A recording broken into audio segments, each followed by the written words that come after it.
Hello everyone, I am Saloni Dhiman and you watching Dhiman's academy. आज हम करने जा रहे हैं बहुत इम्पॉर्टेंट कॉन्सेप्ट ऑफ कॉमर्स और बहुत ही कंफ्यूजिंग लगता है ये स्टूडेंट्स को, इसीलिए मैंने सोचा कि इस कॉन्सेप्ट को मैं कवर करती हूँ। तो चलिए स्टार्ट करते हैं with the meaning of prepaid expense. Prepaid नाम से ही पता चलता है कोई भी खर्चा जो हमने पहले पे कर दिया है उसको हम प्रीपेड एक्सपेंस बोलेंगे। फॉर एग्ज़ाम्पल, मैंने जुलाई का रेंट जून में पे कर दिया है, तो क्या होगा इससे? पहले तो मैंने दो चीज़ें हैं जो आपको ध्यान रखनी है। रेंट पे कर दिया है मतलब कैश का आउटफ्लो हो चुका है, कैश बिजनेस से जा चुका है, कैश डिक्रीज़ होगा। सेकेंड चीज़ ये है कि जब मैंने एडवांस में रेंट पे किया है मुझे फ्यूचर की कोई बॉदरेशन नहीं है, मेरी फ्यूचर ऑब्लिगेशन रिड्यूस हो चुकी है जिसका मुझे फ्यूचर बेनिफिट मिलेगा। सो ये हमारा करंट एसेट बन जाएगा। कैश गया है, रिड्यूस हुआ है, बट साथ साथ हमें ये फ्यूचर में फ़ायदा हुआ है कि हम वहाँ पे जाके फ्यूचर में जाके उस एक्सपेंस को पे नहीं करेंगे। सो प्रीपेड एक्सपेंस में क्या है? कैश पे कर दिया है एडवांस में, कैश गया, एसेट इंक्रीज़ हुआ है। एग्जाम्पल मैंने आपको ऑलरेडी समझा दी है। इसका ऑपोजिट बन जाएगा आउटस्टैंडिंग एक्सपेंस। आउटस्टैंडिंग मतलब अभी पे नहीं किया है, yet to be paid. For example, अब जून का मंथ चल रहा है और मैंने यहाँ पे मई का भी रेंट पे नहीं किया है, मार्च का रेंट भी पे नहीं किया है। पिछले खर्चे मेरे आउटस्टैंडिंग हैं, अभी मैंने उनको पे करना बाकी है और मेरे सर पे बहुत बर्डन है बिकॉज़ मेरी ये लायबिलिटी बढ़ रही है, जो भी मेरे एक्सपेंसेस हैं पाइलअप हो रहे हैं। इसकी एक एग्जांपल मैं आपको और देती हूँ।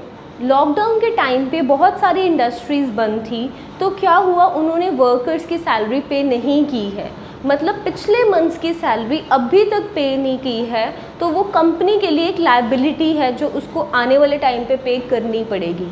सो जब हमने सैलरीज पे नहीं की है मीन्स हमारा कैश आउटफ्लो नहीं हुआ है। सो यहाँ पे हमारा कैश आउटफ्लो नहीं होगा, लेकिन फ्यूचर में जाके हमें वो एक्सपेंस पे करना पड़ेगा। सो ऑब्वियसली फ्यूचर लायबिलिटी बन रही है हमारी, तो इसके लिए ये हमारा करंट लायबिलिटी हो जाता है। प्रीपेड एक्सपेंस हमारा करंट एसेट था क्योंकि हमें फ्यूचर बेनिफिट मिलेगा। आउटस्टैंडिंग लायबिलिटी हमारी करंट आउटस्टैंडिंग एक्सपेंस हमारी करंट लायबिलिटी है क्योंकि फ्यूचर में जाके हमें इसको पे करना ही पड़ेगा।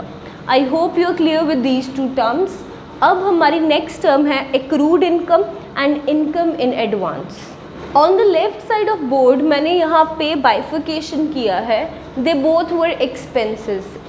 प्रीपेड एक्सपेंस, आउटस्टैंडिंग एक्सपेंस, एक करंट एसेट था, एक करंट लायबिलिटी है। अब हम इनकम पढ़ेंगे, accrued income and income in advance.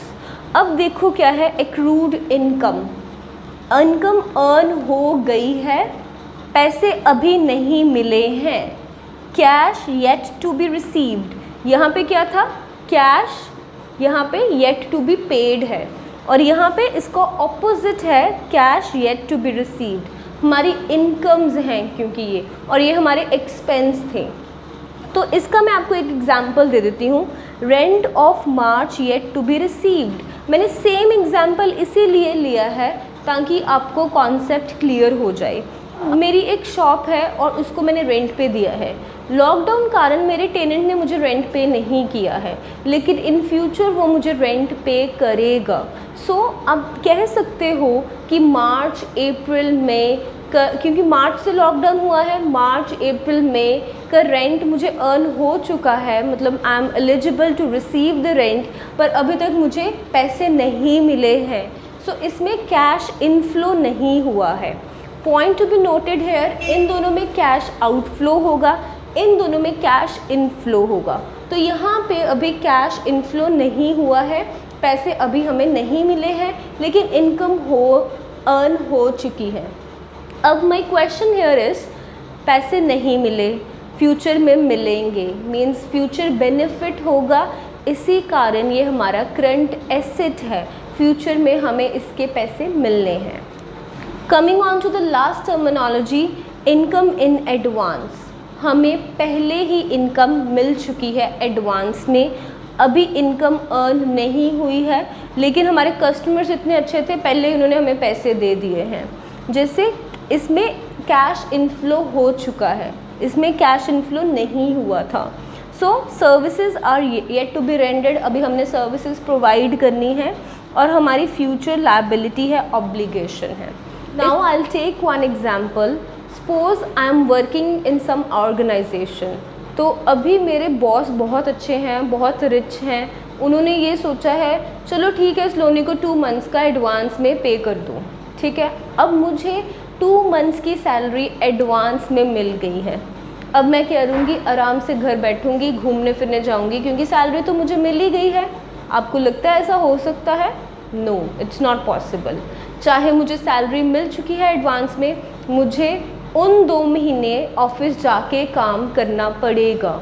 So whether I have already received the income but I have to go to office and provide my services. तो इसको हम क्या बोलेंगे, इनकम इन एडवांस।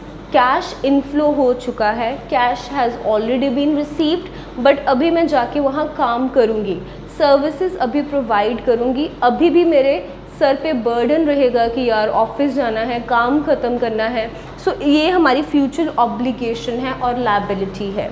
इसी आप रेंट की एग्जांपल ले सकते हो कि मेरे टेनेंट ने मुझे एडवांस में रेंट पे कर दिया है। इसमें आप ध्यान रखोगे these 2 are your current liabilities and these 2 are your current assets. That's all for today. मैंने अपनी तरफ से बहुत एफर्ट्स डाले हैं इस वीडियो को बनाने के लिए, इसको ईजी वे में एक्सप्लेन करने के लिए। आई होप आपको ये वीडियो पसंद आई है। अगर आपको ये वीडियो अच्छी लगी है, please subscribe my channel and also press the bell icon. साथ ही साथ अपने फ्रेंड्स के साथ भी ये वीडियो शेयर कर दो, वो भी थोड़ा सा पढ़ ले, उनको भी थोड़ा सा फ़ायदा हो जाए। Thank you for watching this video. मिलते हैं हम नेक्स्ट वीडियो में। Till then bye bye.